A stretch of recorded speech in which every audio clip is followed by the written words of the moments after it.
part of the Earglue Media family of podcasts.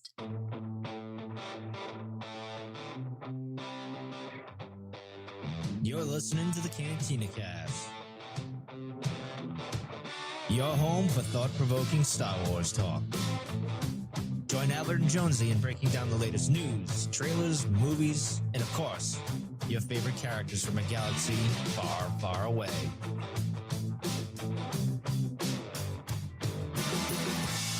Hello, everybody, and welcome to Mando Monday. I am your host, Mike, and we are back for Season 2 of The Mandalorian. I apologize if you're watching this on YouTube. I'm a little dark because the studio's getting reworked and stuff, so things are changing about here. So I apologize for that. But well, let's get into it. Like The Mandalorian got right into it. So what I typically do is do the good, the bad, and the ugly. So we'll get right into the good because there was a lot of good. And first and foremost was having the show back, which is a good thing considering everything that's going on in the world. We could use a break from reality, and this certainly delivered. It's funny. I'll just mention it here when I first started because I was up at 3 a.m. I set my alarm. I woke up right at 3 a.m. and watched it, and I didn't like it the first time around for some reason. I've since watched it 4 or 5 more times, and I definitely like it much more now. It's got a few issues, a few problems, but we'll get to that. So let's get into Gor Koresh. I believe that's his name. In the fights of the underworld. I love that. I thought it was great that we got to see something a little on the seedy side, right? Like something a little gritty, so to speak. Even though we've seen that in moments, the disintegrations are a moment from season 1 that where it was a little iffy there. Yeah, you see something like that, but it was cool to see. And Gor Koresh was an interesting character, and I have a feeling we're going to see him again at some point. It's almost like the gang from last year with the jailbreak episode. I think we're going to see him. Mando's making enemies as much as he's making friends as we go. So we go back to Tatooine, or Tatooine, however you want to say it, which was interesting. You'd think, we went back there last year. Why are we going to go back again? But I thought it was good. I liked that we went back, and it made sense when you think about where the ending goes. So, and then the other thing I loved was the Krayt Dragon. This is something that's been in lore for eons. The particular one we saw was, I think it was the bigger of the two. Let me see if I can punch it up.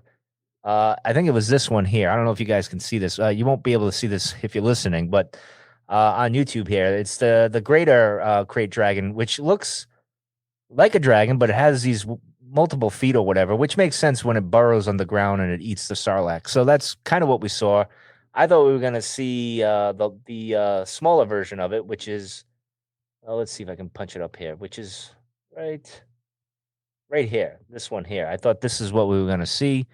And not exactly, although I'd love to see that too. The head looks very similar to that. But anyway, the good thing was the references we got when we had the Krayt Dragon.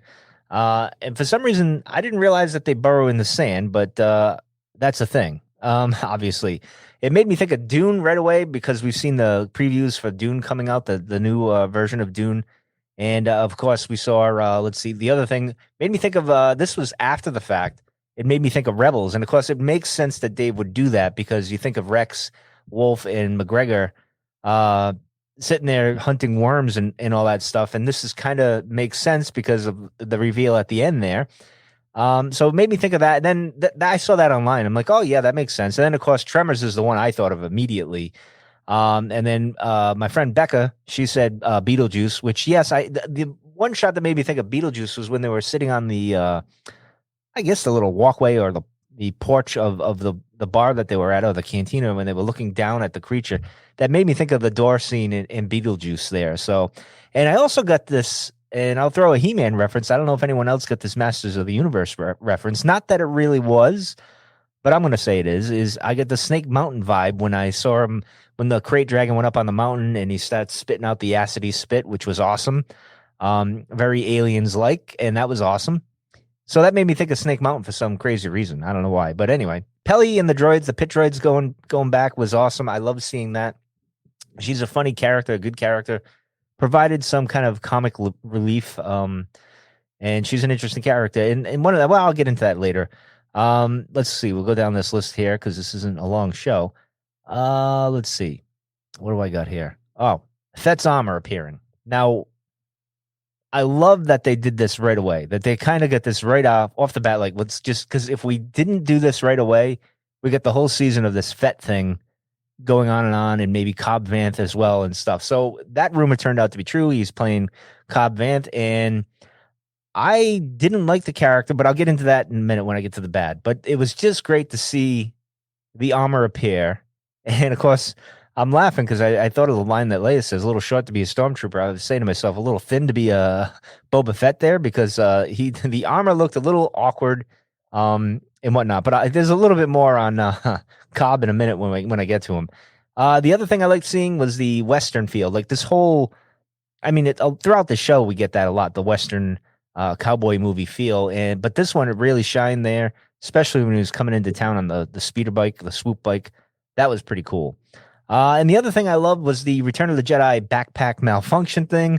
The only question I have is, how does Mando know the backpack is going to do that? Or maybe it's that particular model of backpack that's prone to doing that, which makes you beg the question, why would Fett have a malfunctioning backpack like that? But it's a question for later. So, but anyway, let's get into the bad. And it wasn't too much bad because, like I said, initially when I saw it, I think it was the pacing of this episode that I was kind of questioning. It was kind of fell a little flat for me, but seeing it a few more times, it was like, yeah, okay, this works pretty good.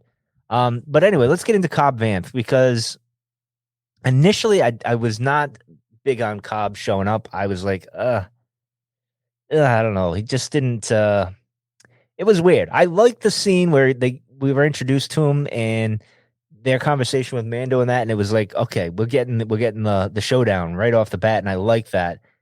And that was doing very well. Like that scene played out really well, and of course, the Great Dragon decided to show up because that's what the Force does, right? It always shows up at the most important times, right? When something's about to go down like that. And it was interesting to see Mando's reaction when he took the helmet off. Like, whoa, whoa, whoa, whoa. You can't be doing that. That's not what we do. We're Mandalorians. We don't take our helmets off. But that leads me into the question of Helmet Gate because, as Mando was saying, there's other, and even when he was talking to Gor Koresh, there's other Mandalorians out there. He knows that. There's other clans or whatever, and maybe some Mandos take their helmets off, obviously. And he's just not aware of that because of his particular clan that he's in. But then it also got me to thinking, with Pedro Pascal and his alleged rumor, and this is heavy rumor, there's no real basis for it, of him getting mad and walking off the set because he couldn't take his helmet off. I'm thinking, and Tim's got the helmet on. He's got the greatest helmet of all, Boba Fett's helmet on, most iconic style, one of the most iconic helmets in Star Wars, and he takes it off. And he gets to show that lovely hair of his, and then he puts the classic armor on again, and But anyway, that maybe that's what fueled the whole rumors or something like that. But anyway, let's get into Cobb a little bit more here, and my mouse is all over the place. But I did start warming up to Cobb, so it wasn't all hate. Just initially, I didn't like his character, maybe because he was wearing the Fett armor. Maybe I was a little like, "How dare you?" Right? But it's gonna be great. When he said that line, I started to like the character more and appreciate him a little bit more. And it's just funny because, and Albert and we joked about this in the Discord channel, which I suggest you guys go jump in there because Albert and I and a few others were 4 a.m. East Coast time already chatting away. But I like his character's got like an ugly Christmas sweater on underneath, and him in the armor made me think of like a Christmas version of Boba Fett, like an ornament or something that Hallmark would put out. But overall, I thought Cobb was decent. The only thing that was really weak in this, and this almost slid into the ugly category here, it was when he was telling the story of how he got the armor. Now they mixed it up from the novel, from what I remember, but you got to remember this is Cobb Vanth telling the story, so he might embellish it a little bit more. Whereas in the book, from the interlude, I believe it's told from the narrator perspective. I don't know. It's been a while since I read that book, so you got to take that with a grain of salt, right? It was pretty cool to see a character from a book jumping onto the screen. I just wish there were other characters they could kind of do this to. But Cobb was a pretty interesting character to do. But him telling the story on the speeder bikes just was odd to me because those speeder bikes are loud. The swoop bikes are loud, right? It's not like it's going to be, riding bicycles and you can talk to your friend while you're riding the bicycle. But anyway, so that's kind of the bad there. Then we got the not using the bantha trick right away when, you're walking them out and then you load them up with the thing, let them swallow and then blow it up. Why they didn't do that, I don't know, but it is TV and we need the drama, right? So they're not exactly going to do it the most logical way. They're going to do it the way that serves the story the best. And I get that. And that's why this is in the bad. It's not really the worst thing anyway. So anyway, the other thing that really bugged me was because it seems so familiar because it reminded me of it was like a mashup between The Sin from last year, that episode, and what is it? The Sanctuary episode where, you had Cara Dune and the Mando explaining to the villages, you can't fight that thing, blah, blah, blah. And then they team up again. It's the same motif, if you will. Same thing. They did it. And of course, with The Sin as well. Same thing, taking on a monster that's in a cave and then, doing that whole thing, which is okay. I think it was done well here. I think it was done better here than it was in those episodes. But I don't know. It just kind of didn't sit relatively well with me. I don't know. It kind of bugged me a little bit, but because I was like in the way, I was like, is the storytelling going to be rehashing a lot of things that it did before? And that's okay, but I don't know. And this is probably why I thought initially the episode wasn't that great, but I did love the episode, and it gets better as I watch it. So as far as the ugly goes, there's not much. I don't have anything other than telling how Cobb Vanth got the armor. I was, you needed to tell that. I just didn't like how he told it then, or at least with the speeder bikes doing it that way. I don't know. It just didn't play out so well. The only other thing I would say is bad. Did we reveal too much with the Sand People? I like them being the mystery type thing, but I also liked learning more about them. So I'm a little conflicted, and I kind of left that off my list and kind of just said, nah, it's all right. It's okay. I thought they used it pretty well here with what they were doing. So anyway, now we got questions. We got questions because, our buddy Boba Fett, I have to believe that's Boba Fett at the end. So with that in mind, will Fett be the flashbacks for the season this year? Like we had last year, the Mandalorian's origins and stuff. Will this be kind of, and if it is Boba Fett getting these flashbacks of like the story of how it's told or whatever, because you can imagine he's going to take this armor to the armorer, right? And we're going to get the story maybe from the armorer's perspective of what happened here or something.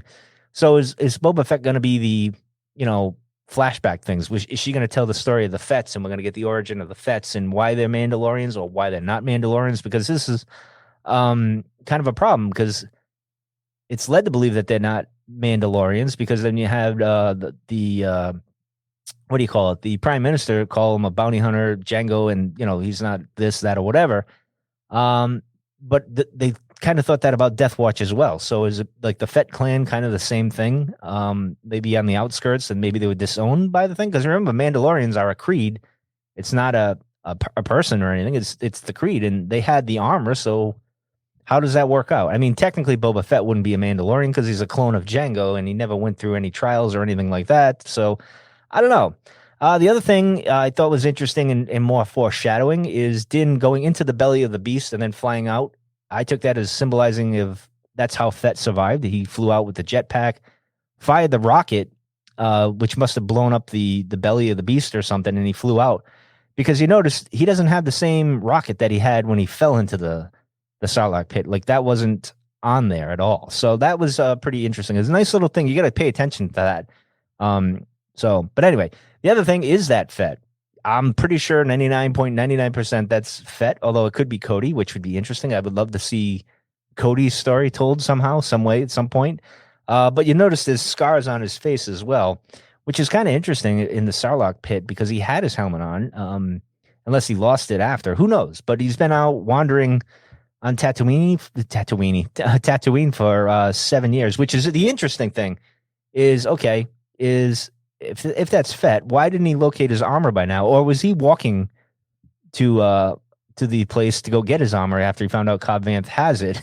And he just happened to see the Mandalorian do what he did. And then he was looking, that's why he was mad when he turned around. He's like, son of a gun, now I got to go follow this guy and not that guy. Maybe that's what happened. I don't know. Let's see. What else do I got? So why is he there? for 7 years and not. I mean, maybe he's recovering from his injuries. All these things are going to be answered, right? So maybe that's why we get all these flashbacks. And then at the end of the season, maybe we get the whole story with Boba Fett. He tells it to the Mandalorian as well and kind of helps him on his way to find Luke, maybe. Who knows? But we did have this bit of a argument at 4 a.m. Me, Albert, and a few others. Mostly me and Albert, because Albert is on the side that Boba Fett didn't do anything in the Empire Strikes Back. And yes, I kind of concede that, but he's still a cool character. There's a story that could be told there, very similar to Darth Maul. So we get into this argument, and he's saying, well, if they do something where they redeem Boba Fett, and I don't want that at all. I don't want my Boba Fett being a good guy.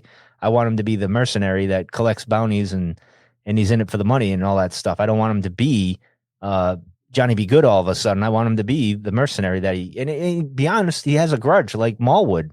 He had everything taken from him. He has a reason to be mad and go out for revenge and get back to being the best bounty hunter in the galaxy. So we might see something where they tell a story kind of like Maul in the background and flesh his character out like that. I would love it if they would do that. So, but in any case, that's all I have for Mando Monday. Be sure to check out Albert and Jonesy and their breakdown. They're going to get into more detail than I am because I'm just telling the story of the things that kind of jumped out at me and what I thought was interesting and whatnot. So that's going to do it for this episode. Thank you for joining me, guys, and I will see you next week for Chapter 9.